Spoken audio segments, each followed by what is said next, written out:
ಚಿತ್ತಾರ ಪ್ರತಿಷ್ಠಾನ ಪಿಲಾರು ಧಾರವಾಡ ಭಾಗದಲ್ಲಿ. ಇವರು ನಾವೆಲ್ಲರೂ ಸೇರಿಕೊಂಡು ಈ ಬಾರಿ 14ನೇ ವರ್ಷದ ಚಿಗುರು 2022 ಮಕ್ಕಳ ಬೇಸಿಗೆ ಶಿಬಿರವನ್ನು ಆಯೋಜಿಸಿಕೊಂಡಿದ್ದೇವೆ. ಇನ್ನು ಆ ಶಿಬಿರದ ಕೊನೆಯ ದಿನ ಸಮಾರೋಪ ಸಮಾರಂಭ ಸಂಜೆ ನಡೆಯುತ್ತಿದೆ. ಆದರೆ ಈ ದಿನದ ಈ ಕಾರ್ಯಕ್ರಮದಲ್ಲಿ ಬಹಳ ವಿಶೇಷ ಅನ್ನುವಂತೆ ಶ್ರೀ ರಾಜಗುರು ಮಹಾಸಂಸ್ಥಾನ ಗೋಪಾಲಪುರ ಮೈಸೂರು ಇಲ್ಲಿಯ ಪರಮ ಪೂಜ್ಯ ಶ್ರೀ ಶ್ರೀ ಶ್ರೀ ರಾಜಗುರು ಮಹಾರಾಜರು ನಮ್ಮ ಜೊತೆಗೆ ಈ ದಿನ ಇದ್ದಾರೆ. ಇವರ ಕಿರು ಪರಿಚಯವನ್ನು ಮಾತ್ರ ನನಗೆ ಈ ಸಮಯದಲ್ಲಿ ಮಾಡಲಿಕ್ಕೆ ಸಾಧ್ಯವಿದೆ. ಇವರು ಈ ದಿನದ ಶಿಬಿರಕ್ಕೆ ನಿಮ್ಮನ್ನೆಲ್ಲ ನೋಡಬೇಕು ಅನ್ನುವಂತಹ ಉದ್ದೇಶದಿಂದ ಮೈಸೂರಿನಿಂದ ಮಂಗಳೂರಿನ ತನಕ ಶ್ರೀ ಗುರುಗಳು ಬಂದಿದ್ದಾರೆ ಅಂತಿದ್ರೆ ಅವರಿಗೆ ನಿಮ್ಮ ಮೇಲಿರುವಂತಹ ಪ್ರೀತಿ ಎಂತಹದ್ದು ಅನ್ನುವಂಥದ್ದು ನಮಗೆ ಈ ಸಮಯದಲ್ಲಿ ಅನಿಸುವಂತದ್ದು. ಹಾಗಾಗಿ ಶ್ರೀ ಗುರುಗಳಿಗೆ ಒಂದು ಜೋರಾದ ಚಪ್ಪಾಳೆಯ ಸ್ವಾಗತವನ್ನು ನಾವೆಲ್ಲರೂ ನೀಡಬೇಕು.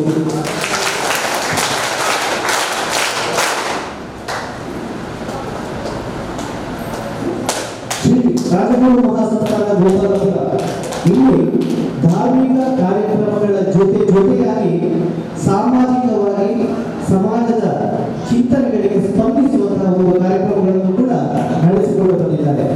ಇವರ ನಾನು ಆಗಲೇ ಹೇಳಿದೆ, ಬಹಳ ಸಣ್ಣದಾಗಿ ಮಾತ್ರ ಈ ಸಮಯದಲ್ಲಿ ಪರಿಚಯವನ್ನು ಮಾಡಬಹುದು. ಅವರ ವ್ಯಕ್ತಿತ್ವ ಅಷ್ಟು ಮೇರುವಾಗಿದೆ.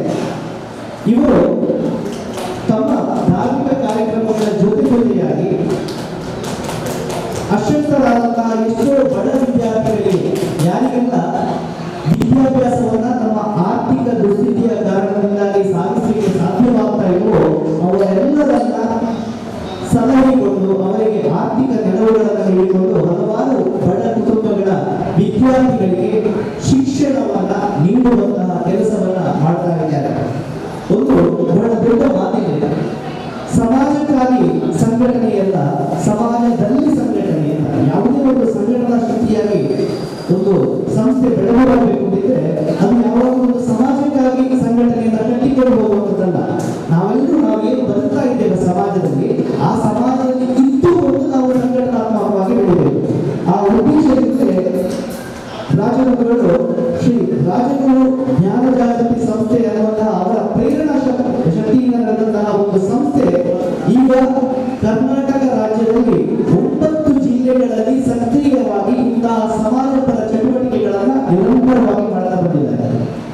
ಹೀಗೆ ಇನ್ನೊಂದು ಕಾರ್ಯಕ್ರಮ ನಡೆದಿದೆ, ಬ್ಯಾನರ್ಲಿ ಹಾಕಿದ್ದಾರೆ, ಶ್ರೀ ರಾಜಗುರು ಜ್ಞಾನ ಜಾಗೃತಿ ಸಂಸ್ಥೆ ಏನೆಲ್ಲ ಮಾಡಿದವರು ಪರಿಸರದ ಬಗ್ಗೆ ಸರಿ ಅಲ್ವಾ? ಅದು ನಿಮ್ಮೊಂದು ವಿಡಿಯೋ ತೋರಿಸಿದಾರಲ್ಲ, ಅದ್ರ ಜೊತೆಗೆ ಒಂದು ಚಿತ್ರ ಮಾಡಲಿಕ್ಕೆ ಡ್ರಾಯಿಂಗ್ ಚಿತ್ರ ಬಿಡಿಸಿದ್ರಲ್ಲ, ಆ ಎಲ್ಲ ಕಾರ್ಯಕ್ರಮಗಳು ನಡೆದದ್ದು ಶ್ರೀ ರಾಜಗುರು ಜ್ಞಾನ ಜಾಗೃತಿ ಸಂಸ್ಥೆ ರಿಜಿಸ್ಟರ್ಡ್ ವತಿಯಿಂದ. ಈ ಸಂಸ್ಥೆಯನ್ನ ಸ್ಥಾಪಿಸಲು ಪ್ರೇರಣಾ ಶಕ್ತಿಯಾಗಿರುವವರು ಈ ದಿನ ನಮ್ಮ ಮುಂದೆ ನಮ್ಮ ವೇದಿಕೆಯಲ್ಲಿರುವಂತಹ ಶ್ರೀ ರಾಜಗುರು ಮಹಾರಾಜರು. ಬಹಳ ಪ್ರೀತಿಯಿಂದ ನಮ್ಮ ತೆರೆಗೆ ಹೋಗುವುದು ಇಲ್ಲಿ ತನಕ ಬಂದಿದ್ದೀರಿ ಸ್ವಾಮಿಗಳೇ, ನಿಮಗೆ ಬಹಳ ಪ್ರೀತಿಯ ಸ್ವಾಗತವನ್ನ ಚಿತ್ತಾರ ಪ್ರತಿಷ್ಠಾನ ಸಂಸ್ಥೆಯ ವತಿಯಿಂದ ಮಾಡ್ತಾ ಇದ್ದಾರೆ. ಈ ನಿರಂತರವಾಗಿ 16 ವರ್ಷಗಳ ಕಾಲ ಇಂತಹ ಒಂದು ಸಂಘಟನೆಯನ್ನು ಸ್ಥಾಪಿಸಿ ಮಕ್ಕಳಿಗೆ ಬೇಸಿಗೆ ಶಿಬಿರವನ್ನು ನಡೆಸ್ತಾ ಬರುವಂತಹ ನಮ್ಮ ಸಂಸ್ಥೆಯ ಪ್ರಧಾನ ನಿರ್ವಾಹಕರಾಗಿರುವಂತಹ ಶ್ರೀಯುತ ನವೀನ್ ಪಿಲಾರ್ ಇವರು ಶ್ರೀ ಗುರುಗಳಿಗೆ ಶಾಲನ್ನು ಹೊಂದಿಸಿ ಅವರನ್ನ ಸ್ವಾಗತಿಸಬೇಕು ಅನ್ನುವಂತೆ ವಿನಂತಿಯನ್ನು ಮಾಡಿಕೊಳ್ತಾ ಇದ್ದಾರೆ. ಹಾಗೆ ಶಿಬಿರದ ನಿರ್ದೇಶಕರಾಗಿರುವಂತಹ ನಾಗಪ್ಪ ಅವರು, ನಮ್ಮ ಹೊರಗಡೆಯಾಗಿರುವಂತಹ ಸುನೀಲ್ ನಯನ್, ಹಾಗೆ ಯಾಮಿನ್ ಪಂಡಣ ಎಲ್ಲರೂ ವೇದಿಕೆಗೆ ಬಂದು ಈ ಸ್ವಾಮಿಗಳಿಗೆ ಸ್ವಾಗತವನ್ನು ನೀಡುವಂತಹ ಈ ಕಾರ್ಯಕ್ರಮದಲ್ಲಿ ಜೊತೆಗೂಡಬೇಕು ಅನ್ನುವಂಥ ವಿನಂತಿ.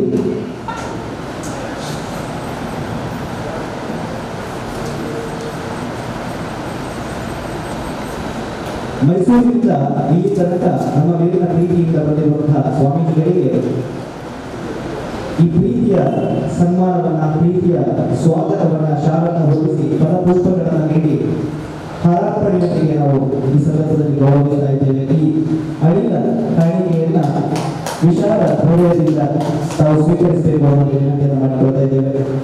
ಸಂಸ್ಥೆಯ ಪರವಾಗಿ ಈ ಸ್ಮರಣಿಕೆ ಇದರಿಂದ ಮಕ್ಕಳಾಗಿದೆ, ನಾಳೆ ಭವಿಷ್ಯವಾಗಿ ಪರಿವರ್ತನೆ ಆಗಿದೆ. ಆ ಪರಿವರ್ತನೆ ಹೇಗಿರಬೇಕು ಅಂತ ಹೇಳಿದರೆ ಪ್ರಪಂಚದಾದ್ಯಂತ ಬೆಳೆಯುವುದು. ಪ್ರತಿಯೊಂದು ಮಕ್ಕಳಲ್ಲಿ ಒಂದೊಂದು ಪ್ರತಿಭೆ ಇದೆ, ಪ್ರತಿಯೊಬ್ಬರಲ್ಲಿ ಒಂದೊಂದು ಪ್ರತಿಭೆ ಇದೆ. ಭಗವಂತ ಪ್ರತಿಯೊಬ್ಬರಿಗೊಂದು ಪ್ರತಿಭೆಯನ್ನು ಕೊಟ್ಟಿದ್ದಾರೆ, ಸಕಲ ಜೀವರಾಶಿಗಳಿಗೊಂದು ಪ್ರತಿಭೆಯನ್ನು ಕೊಟ್ಟಿದ್ದಾರೆ. ಹಾಗೆ ನಿಮ್ಮೊಳಗಿನ ಎಲ್ಲ ಪ್ರತಿಭೆಯನ್ನು ನೀವು ಅವರವರಿಗೆ ತಿಳಿದಂಥ ಪ್ರತಿಭೆಯನ್ನು ನೀವು ನಿಮ್ಮ ಒಳಗಿನಿಂದ ಹೊರಗೆ ತರಕ್ಕೆ ಪ್ರಯತ್ನ ಮಾಡಬೇಕು.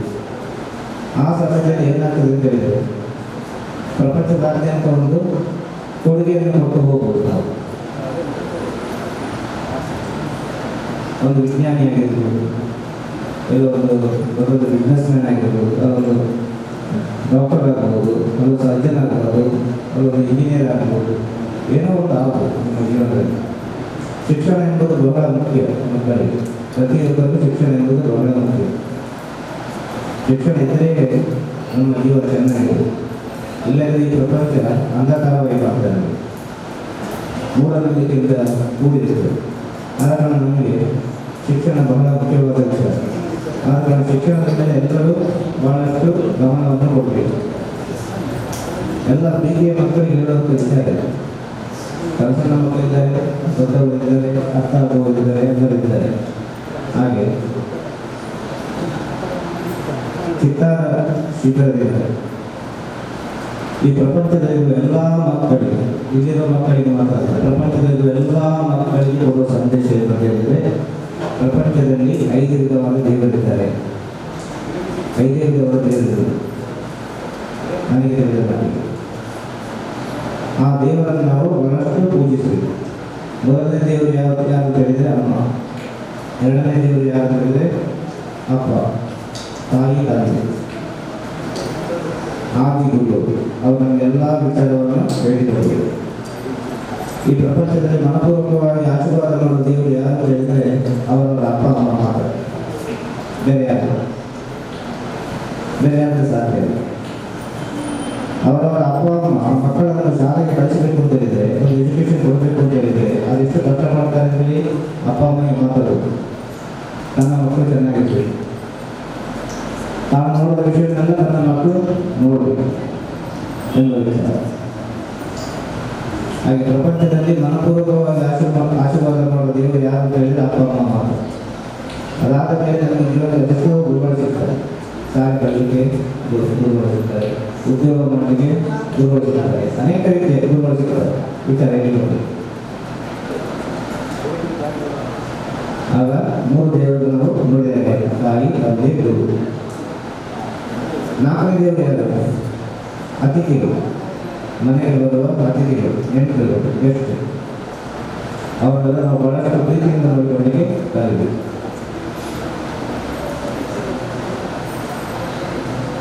ನಾಲ್ಕು ದೇವರು ನೋಡಿ 5ನೇ ದೇವರು ಬಿಡ್ತಾರೆ, ಅವರೇ ಪ್ರಕೃತಿ. ಪ್ರಕೃತಿಯಲ್ಲಿ ಯಾರು ಇಲ್ಲ. ಅದರ ಪ್ರಕೃತಿಯನ್ನು ಬಹಳಷ್ಟು ನಾವು ಪ್ರೀತಿಸಬೇಕು. ನಮ್ಮ ಆರೋಗ್ಯದ ಮೇಲೆ ನಮಗೆ ಗಮನ ಇಲ್ಲ, ನಮ್ಮ ಆರೋಗ್ಯವನ್ನು ನಾವೇ ಕಾಪಾಡಿಕೊಳ್ಳಬೇಕು. ಅದರ 5 ದೇವರುಗಳು: ಮಾತೃದೇವೋಭವ, ಪಿತೃದೇವೋಭವ, ಗುರುದೇವೋಭವ, ಅತಿಥಿ ದೇವೋಭವ, ಪ್ರಕೃತಿ ದೇವೋಭವ. ಈ 5 ದೇವರನ್ನು ನಾವು ಯಾವಾಗಲೂ ಪೂಜಿಸಬೇಕು. 5 ದೇವರಲ್ಲಿ ಪರಿಸರ ಒಂದು ಪ್ರಕೃತಿ. ಆ ಪರಿಸರವನ್ನು, ಪ್ರಕೃತಿಯನ್ನು ನಾವು ಬಹಳಷ್ಟು ಇಷ್ಟಪಡಬೇಕು, ಅದನ್ನು ಬೆಳೆಸಬೇಕು. ಅದೆಷ್ಟು ಬೆಳೀತದೋ ಅಷ್ಟರ ಮಟ್ಟಿಗೆ ನಮಗೆ ಆರೋಗ್ಯ ಚೆನ್ನಾಗಿರ್ತದೆ. ಇವತ್ತು ನಮ್ಮ ಆರೋಗ್ಯ ಕೆಟ್ಟೋಗಲಿಕ್ಕೆ, ಮನಸ್ಸಿಗೆ ಕೆಟ್ಟೋಗಲಿಕ್ಕೆ ಏನು ಕಾರಣ ಅಂತ ಹೇಳಿದರೆ ಪ್ರಕೃತಿಯೆಲ್ಲ ಒಂದೊಂದು ಹಂತದಲ್ಲಿ ನಾಶ ಆಗ್ತಾ ಬರ್ತವೆ. ಗಿಡ ಮರಗಳ ಸಂಖ್ಯೆ ಕಮ್ಮಿ ಆಗ್ತಾ ಬರ್ತವೆ. ಒಂದು ಶಾಲೆ ಅಂತ ಹೇಳಿದರೆ ಶಾಲೆ ಸುತ್ತ ಗಿಡ ಮರಗಳಿವೆ, ಔಷಧಿ ಯುಕ್ತ ಗಿಡ ಮರಗಳಿವೆ, ಅನೇಕ ರೀತಿಯ ಔಷಧಿ ಯುಕ್ತ ಗಿಡ ಮರಗಳಿವೆ. ಆಗ ಮಕ್ಕಳಿಗೆ ನೋಡಿದ ಎನರ್ಜಿ ಸಿಗ್ತದೆ, ಹೆಲ್ತ್ ಚೆನ್ನಾಗಿರುತ್ತೆ, ಆರೋಗ್ಯ ಚೆನ್ನಾಗಿರುತ್ತೆ. ಮತ್ತು ಕಲಿಯುವ ಮಕ್ಕಳಿಗೆ ಹೇಳುವಂಥ ವಿಚಾರ ಏನಂತ ಹೇಳಿದರೆ, ಕೂಡಿದಷ್ಟು ಮಕ್ಕಳಿಗೆ ನಿಮ್ಮ ಜೀವನದಲ್ಲಿ ಒಳ್ಳೆಯ ಕಲಿತು ನಾವು ಎತ್ತರಕ್ಕೆ ಬರಬೇಕು, ಏನೋ ಸಾಧನೆ ಮಾಡಬೇಕು ಅಂತೇಳಿ ಎಲ್ಲ ಮಕ್ಕಳಿಗೆ ಇದೆ. ಎಲ್ಲ ಮಕ್ಕಳಿಗೆ ಹೇಳುವ ವಿಚಾರ ಏನಂತ ಹೇಳಿದರೆ, ಕೂಡಲೇ ನಮಗೆ ಸೂರ್ಯೋದಯಕ್ಕಿಂತ ಮುಂಚಿತವಾಗಿ ಎದ್ದೇಳಿ. ರಾತ್ರಿ ಓದುವುದರಿಂದ ಏನು ಪ್ರಯೋಜನ ಇಲ್ಲ. ಗ್ರಾಮೀಣ ಮಟ್ಟದಲ್ಲಿ ಓದುವುದರಿಂದ ಬಹಳಷ್ಟು ಪ್ರಯೋಜನ ಇದೆ. ನಮ್ಮ ನೆನಪಿನ ಶಕ್ತಿ ಚೆನ್ನಾಗಿರ್ತದೆ. ಎಲ್ಲರೂ ಅಭ್ಯಾಸ ಮಾಡಿ. ಇನ್ನೊಂದು ವಿಚಾರ ಏನಂತ ಹೇಳಿದರೆ, 18 ವರ್ಷದವರೆಗೆ ಮಕ್ಕಳು ಈ ಫೋನಿಂದ ಸ್ವಲ್ಪ ದೂರ ಇರೋದು ಬಹಳ ಒಳ್ಳೆಯದು. 18 ವರ್ಷದವರೆಗೆ, 18 ವರ್ಷದ ಮೇಲೆ ಯಾವುದೋ ಒಂದು ರೀತಿ ಅದು ಮ್ಯಾನೇಜ್ ಆಗಬಹುದು. ಯಾಕೆಂದರೆ 18 ವರ್ಷದವರೆಗೆ ನಮ್ಮ ಈ ನರನಾಡಿಗಳೆಲ್ಲ ಬೆಳೆಯುವಂಥ ಸಮಯ. ಈ ಫೋನಿನ ವಿಕಿರಣದಿಂದ ಅಂದರೆ ರೇಡಿಯೇಷನ್ನಿಂದ ಮಕ್ಕಳಲ್ಲಿ ಅನೇಕ ರೀತಿಯ ತೊಂದರೆಗಳೆಲ್ಲ ಕಾಣಬೇಕಾಗಿ ಬರ್ತದೆ. ಮೆಮೊರಿ ಪವರ್ ಕಮ್ಮಿ ಆಗ್ತದೆ, ಗಮನ ಪವರ್ ಕಮ್ಮಿ ಆಗ್ತದೆ, ಅನೇಕ ರೀತಿಯ ವಿಷಯಗಳೆಲ್ಲ ಬರ್ತದೆ. ಇದೆಲ್ಲ ನಾವು ಸ್ವಲ್ಪ ಸರಿ ಮಾಡಿದ್ದೀವಿ. ಶಿಬಿರ ಏನು ಶಿಖರದಿಂದ ತಪ್ಪಲ್ಲ, ಶಿಖರದ ತಪ್ಪನ್ನು ಪ್ರದೇಶವನ್ನು ಶಿಬಿರ ಅಂತ ಹೇಳಿ ಆ ಶಿಖರಕ್ಕೆ ಏರಬೇಕು. ಶಿಖರದ ತುದಿಯಲ್ಲಿ ಏರಬೇಕು.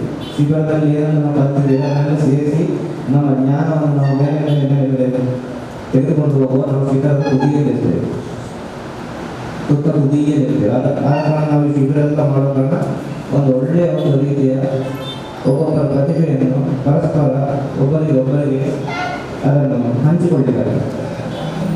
ಇದರ ಬಹಳ ಒಳ್ಳೆಯ ವಿಚಾರ. ಎಲ್ಲ ಮಕ್ಕಳನ್ನು ಸೇರಿಸಿಕೊಂಡು ಅವರವರ ಪ್ರತಿಭೆಯನ್ನು ನಾವು ಹೊರಗೆ ತಂದು ಅವರಿಗೆ ಒಳ್ಳೆಯ ದಾರಿಯನ್ನು ತೋರಿಸಿ, ಅದನ್ನು ಸಮಾನದ ದಾರಿಯನ್ನು ತೋರಿಸಿ ಮಾರ್ಗದರ್ಶನ ಮಾಡೋದು ಬಹಳ ಒಳ್ಳೆಯ ವಿಚಾರ. ಹಾಗೆ ಇಂದು ಎಲ್ಲ ಮಕ್ಕಳು ಪ್ರಪಂಚದಲ್ಲಿಯೇ ಒಂದು ಹೆಸರುವಾಸಿ ಆಗಬೇಕು ಅಂತ ಹೇಳಿ ಗುರುಗಳು ಮಾಡುವ ಆಶೀರ್ವಾದ. ಎಲ್ಲ ಮಕ್ಕಳಿಗೆ ಪ್ರೀತಿಯ ಆಶೀರ್ವಾದ, ಹೃದಯಪೂರ್ವಕ ಆಶೀರ್ವಾದ. ಎಲ್ಲ ಚೆನ್ನಾಗಿದೆ, ಸಂತೋಷವಾಗಿದೆ. ಜ್ಞಾನ ಜಾಗೃತಿ ಸಂಸ್ಥೆಯನ್ನು ರಚಿಸಿದರು. ನಮ್ಮ ಸಂಸ್ಥೆಯಲ್ಲ ಗುರುಗಳು ಈವರೆಗೆ ಏನು ಮಾತನಾಡಿದ್ದು ಅದಕ್ಕೆ ತತ್ವವಾಗಿ ಪ್ರಕೃತಿಯನ್ನ ಪ್ರಧಾನವಾಗಿ ವಿಷಯದಲ್ಲಿ ಅವರು ಹೇಳಿದರು. ನಿರಂತರವಾಗಿ ಅದನ್ನು ಹೇಳಿದ ಪೋಷಣೆ ಹಾಗೂ ಮುಂದಿನ ಪೀಳಿಗೆಗೆ ಸುಂದರ ಮತ್ತು ಆರೋಗ್ಯದ ಕಾರ್ಯನಿರ್ವಹಿಸ್ತಾ ಇದೆ. ಶಿವರು ಬಹಳ ದೂರದಿಂದ ಈ ಕಾರ್ಯಕ್ರಮಕ್ಕೆ ಬಹಳ ಪ್ರೀತಿಯಿಂದ ಬಂದಿದೆ. ಹಾಗಾಗಿ ಚಿಂತನ ಪ್ರತಿಷ್ಠಾನದ ವತಿಯಿಂದ ಚಿಕ್ಕೂರು ಬೇಸಿಗೆ ಶಿಬಿರದ ವತಿಯಿಂದ ಶಿವರಿಗೆ ಅನುಷ್ಠಾನದ ಸ್ಮರಣೆ. ಕಳೆದ 16 ವರ್ಷಗಳಿಂದ ಚಿಂತನ ಪ್ರತಿಷ್ಠಾನ ಬೇಸಿಗೆ ಶಿಬಿರವನ್ನು ಆಯೋಜಿಸ್ತಾ ಬಂದಿದೆ. ಇನ್ನು ಹಲವಾರು ವರ್ಷಗಳ ಕಾಲ ಈ ನಟ್ಟಂತಹ ಗಿಡ ಮರವಾಗಿ ಬೆಳೆಯಬೇಕಾದಂತಹ ಅನಿವಾರ್ಯತೆ ಇದೆ. ಹಲವಾರು ಮಕ್ಕಳ ಪ್ರತಿಭೆಗಳು ಅನಾವರಣಗೊಳ್ಳುವ ವೇದಿಕೆ ಆಗಬೇಕು ಅನ್ನುವಂತಹ ಹಿನ್ನೆಲೆಯಲ್ಲಿ ಈ ಬೇಸಿಗೆ ಶಿಬಿರವನ್ನು ಆಯೋಜಿಸ್ತಾ ಬಂದಿರುವಂತಹ ಇದರ ಪ್ರಧಾನ ರೂವಾರಿಗಳಿಗೆ ಒಂದು ಸ್ಮರಣಿಕೆಯನ್ನು ನೀಡಬೇಕು ಅನ್ನುವಂತೆ ಸೂಚಿಸಿದ್ದಾರೆ.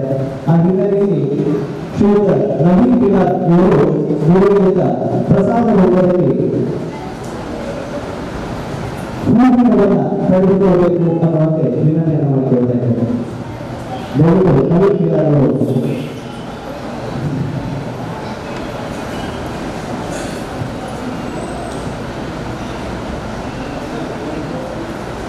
ಕಳೆದ 16 ವರ್ಷಗಳಿಂದ ಪ್ರಧಾನ ರೂವಾರಿಯಾಗಿದ್ದುಕೊಂಡು ಶಿಬಿರದ ಸಂಪೂರ್ಣ ಜವಾಬ್ದಾರಿಯನ್ನು ತೆಗೆದುಕೊಂಡು ಶಿಬಿರವನ್ನು ನಡೆಸ್ತಾ ಬಂದಿರುವಂತಹ ಕಲಾವಿದ ಹಾಗೆ ಕಾಣಿಕೆಯನ್ನು ಪಡೆದುಕೊಳ್ಳಬೇಕು. ನಾಗಪ್ಪ ಪಡೆದುಕೊಳ್ಳಬೇಕು.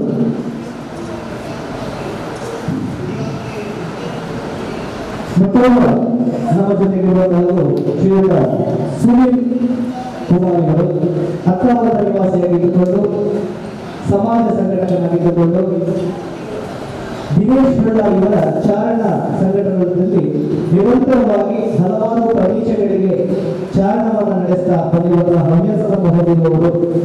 ಹಾಗೆ ಪ್ರಕೃತಿಯ ಬಗ್ಗೆ ವಿಶೇಷವಾದ ಕಾಳಜಿ ಮತ್ತು ಪ್ರೀತಿಯನ್ನು ಹೊಂದಿರುವಂತಹ ಸುನೀಲ್ ಇವರು ಕೂಡ ನಮ್ಮ ಜೊತೆಗಿದ್ದಾರೆ. ಇವರು ಕೂಡ ಸ್ವಾಮಿಗಳಿಂದ ಹೂವಿನ ಆಶೀರ್ವಾದವನ್ನು ಪಡೆದುಕೊಳ್ಳಬೇಕು ಅನ್ನೋದಕ್ಕೆ ಕೇಳ್ಕೊಳ್ತಾ ಇದ್ದೇನೆ.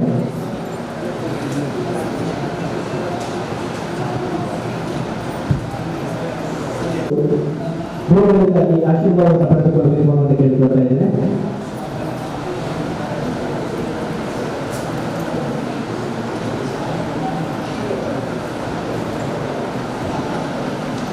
ಕಲಾವಿದರಾದ JP ಇವರು ನಮ್ಮ ಜೊತೆಗಿದ್ದಾರೆ. ಈ ಸುಂದರವಾದಂತಹ ಸಮಯದಲ್ಲಿ ಪ್ರೀತಿಯ ಪೂರ್ವಕವಾಗಿ ಫಲಪುಷ್ಪಗಳು ಹಾಗೆ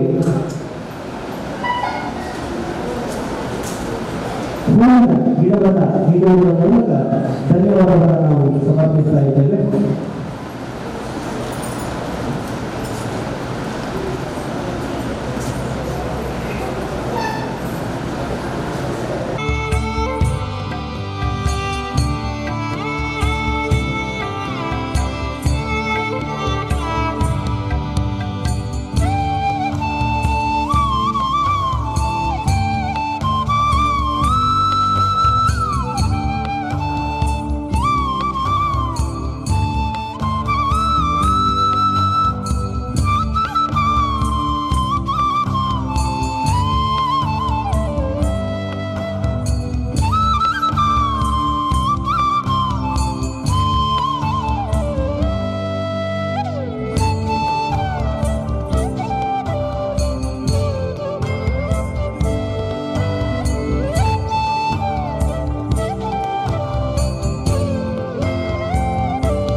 ನಾವು ಶಿಬಿರದ ಪರವಾಗಿ ಹಾಗೂ ಕೇಸರಿಗಳ ಇದರ ಅಧ್ಯಕ್ಷರು ಪದಾಧಿಕಾರಿಗಳ ಪರವಾಗಿ ಹಾಗೂ ಈ ಶಿಬಿರದ ಎಲ್ಲ ಅಧಿಕಾರಿಗಳ ಪರವಾಗಿ ತುಂಬದ ವಂದನೆಗಳನ್ನು ಸಲ್ಲಿಸ್ತಾ ಇದ್ದೇವೆ. ಹಾಗೆ ಈ ಶಿಬಿರಕ್ಕೆ ಆಗಮಿಸಿದ ಅತಿಥಿಗಳು ನಮ್ಮ ವಿಶ್ವವಿದ್ಯಾಲಯ ಕಾಲೇಜಿನ NSS ಗೆಳೆಯರು ಇವರು ಕೂಡ ನಮ್ಮೆಲ್ಲರ ಪರವಾಗಿ ತುಂಬದ ವಂದನೆಗಳನ್ನು ಸಲ್ಲಿಸ್ತಾ ಇದ್ದೇವೆ.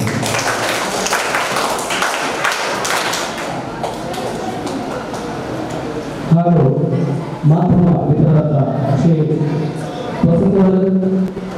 ವಿದ್ಯಾಧರ ಶೆಟ್ಟಿಯವರ ಮಗ ನಮ್ಮ ಜೊತೆ ಇದ್ದಾರೆ. ಅವರಿಗೆ ಶಿಬಿರದ ಪರವಾಗಿ ಕುಟುಂಬದ ವಂದನೆಗಳನ್ನು ಸಲ್ಲಿಸ್ತಾ ಇದ್ದೇವೆ. ಹಾಗೆ ಈ ಶಿಬಿರದಲ್ಲಿ 7 ದಿನ ಅವರಿಗೆ ಬಹಳ ಅರ್ಥವಾಗಿ ನಮ್ಮ ಈ ಶಿಬಿರದ ಎಲ್ಲ ಚಟುವಟಿಕೆಗಳ ಬಹಳ ಒಳ್ಳೆಯ ರೀತಿಯಲ್ಲಿ ಬಯಸಿದ ನಮ್ಮ ಪುಟ್ಟಾಣಿ ವಿದ್ಯಾರ್ಥಿಗಳಿಗೆ ಕೂಡ ನಮ್ಮ ಈ ಕಾರ್ಯಕ್ರಮಕ್ಕೆ ಬಂದು ಈ ಕಾರ್ಯಕ್ರಮವನ್ನು ಸದಸ್ಯರಿಗೆ ತಮಗೂ ಕೂಡ